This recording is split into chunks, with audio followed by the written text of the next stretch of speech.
Morgi ilone okwa kosi kunde mopogore opogore Kaunti Ndoma Migori banka koro jatend migao mar somo ngire George Magoha lando duoko goeko mag penj ma KCPE.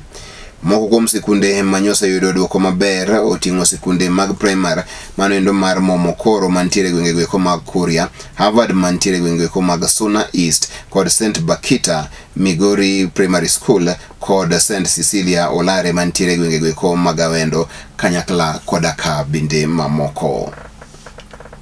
Kani oloso apise director mar weche goeko mag somo e skul mar Momokoro Migosi Tobias Warema nowacho ni bedo ni tam ne osebedo kaen mano mane tek ahinya kendo bende koro ne ginyorore machiegni ne gichiwo mano kang matek ahinya ne jonyuol mar mondo mi koro bed ni chulo school fees maggi. Kata kamano ne olero ni ne gimakre matimata mar mondo mi koro nyithindo goeko otim mano mani kare.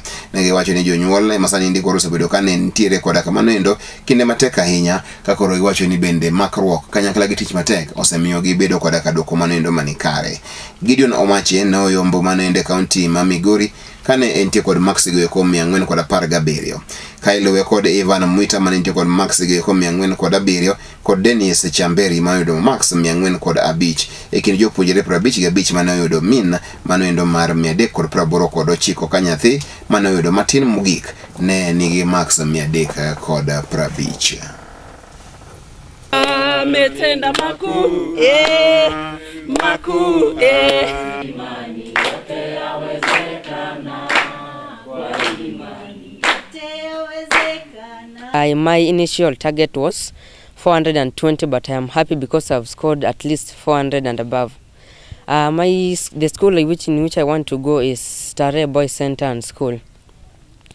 In future, I want to become an astronaut so that I can travel to space and help with space exploration. When I grow up, I would like to do medicine, and then I thank my teachers and my parents for bringing us, for helping us until we reach this extent. I also want to thank my teachers, parents, and my fellow classmates for supporting me through my education journey. I would also like to be, after finishing school in Kapsabet, I would like to be a chemical engineer to help the world in acquiring medicines. I'm really happy. I'm as well happy for my teachers who have been there for me, the community at large who have been there for me, and any other person who have been supporting me to make sure that I come to this every day. My expectation or my dream is to become a doctor.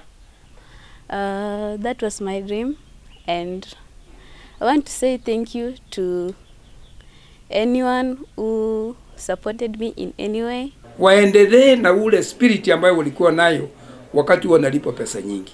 Sasa walimu walikubali kwa moyo wa upendo kwamba wao watafanya kazi usiku na mchana.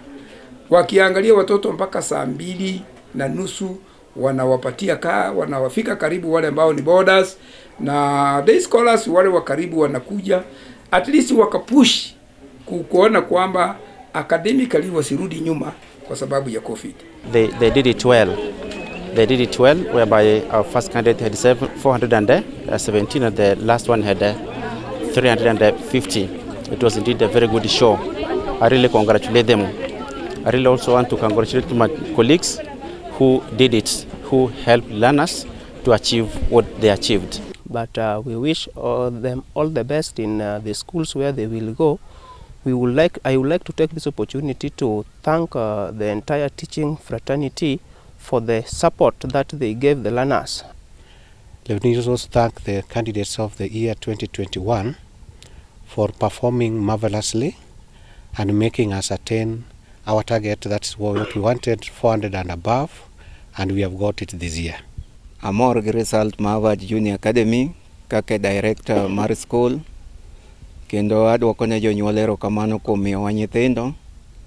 Mar ariyo, jopuonj otiyo matek. I'm proud of personnel ma Harvard gi kelo result maber, stakeholders to gi community at large. We were able to produce the best with 415 and more than 40 with over 300. We registered a total of 105. Out of that number, 4 did not sit for exams because of other reasons. Great schools do not just come about, but they come as a team work. Timore nikech ne wan kanyakla, ne wan machiegni gi nyithindo, wan machiegni gi jonyuol, kendo wan machiegni gi jopuonj. Wan gi nyithindo beach madhi e national school direct. To ma obiro nikech tich ma kende between jopuonj, jonyuol, kaachiel kod nyithindo. Moso hard work. Ne wan gi nyithindo ma dedicate themselves ne tich maber. Koro adwoko ne jopuonj erokamano kuom tiyo matek, nyithindo bende erokamano kuom tiyo matek.